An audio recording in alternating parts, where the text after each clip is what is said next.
The problem that they've had with Pravin Gordhan and everybody at SARS is that SARS has to go after tobacco smugglers. Now, don't ask me why EFF is so attached to tobacco smugglers and whether some of the leaders live in the yards of tobacco smugglers. Don't ask me any of that. But there's a fundamental problem with a party that will not disclose who funds it and to what extent, in spite of legislative requirements, of a party that wants to participate in taking decisions that impact on the lives of all people.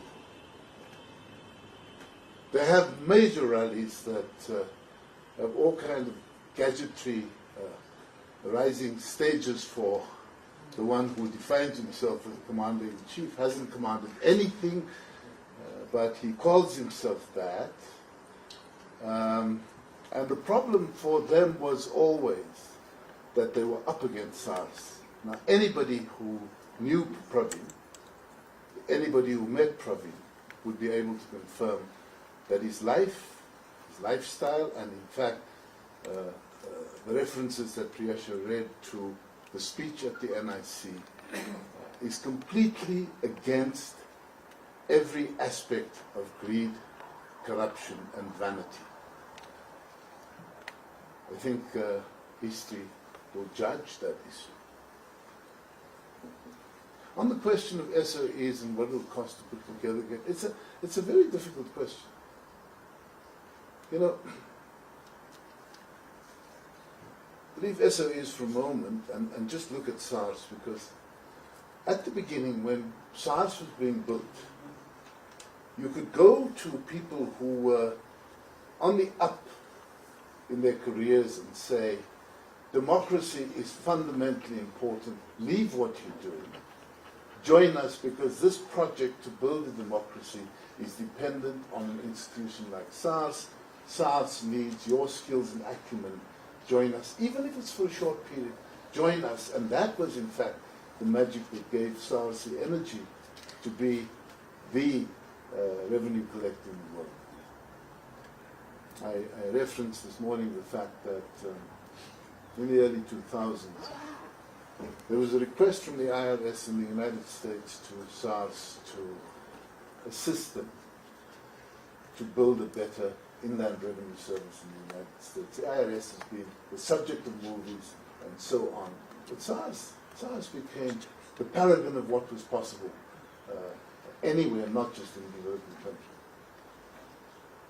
When state capture happened and certain people were put in, at the same time, those who had the skills and commitment to democracy left the organization. Not all of them, but many of them did. And so part of the project at SARS now is to attract skills again and rebuild its presence in society. The same thing happens in the state-owned enterprises. So you can look at the balance sheet, and Transnet published results this week. You look at their debt service costs, you look at their debt pile, you look at some of the decisions that were taken along the way that don't inform a state-owned logistics company into the future. These are big issues that happen in the environment. And part of what happened, and this, you can go through the pages of the Zondo Commission. Somebody will appear as the chair of this state-owned enterprise today. Tomorrow there are other people there. So the norms of corporate governance were never brought into application in the state-owned enterprises. And part of what the boards have to do now is rebuild ab initio, except that they're not starting at ground zero. They're starting in a very deep hole of debt that has been accumulated. And that, I think, is going to be an ongoing challenge. You look, I've mentioned Transnet, you look at the state of our ports at the moment, you look at the impact not just on our exports and imports, but upstream from that, you look at the agricultural sector, or many sectors. You look at what is happening with Richards Bay coal terminal and the kilometers, tens of kilometers of trucks. Now you have to ask who's come to own those trucks and who would resist the idea that you should have an effective coal rail system that takes coal from Ermelo to Richards Bay. You've got to deal with all of those things. They're complex, they'll be embedded throughout society. It's going to be a big question today. The last question, Sean, is, was it worth the struggle? The struggle is not linear, you know. It's not a few steps in one direction, because what has happened in the project, and this is in fact the state capture project, was to drive back the gains, because the gains would be measured in the lives of everyday people. That reference that Pravin made, improving on the quality of life of people. When you feed corruption, you take skills off, you take opportunities, you take food off the table of poor people. And so that struggle can never be in vain. It's a continuous struggle. What we hope is that the state will be able to protect the gains that are made and continue to advance. Because now, every time you've had a major pushback, like you had, and I'm going to call it what it is, the Zuma years, you've got to start and build it up again when the resources are not actually what they were when we started from 1994. That's a big challenge we have.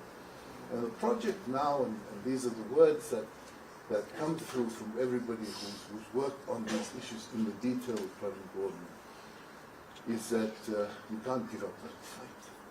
You can't give up that fight. There has to be an even deeper commitment to ensure that we can deliver the objective of a democracy that impacts in the lives of the people is a commitment that we can never relent on. Thanks. Thanks. Just before Priyasha comes, so White Golf, HF94WGGP, you're blocking somebody's gate. I'm not going to look at you as you walk out to sort this out, but please go and sort it out. Priyash?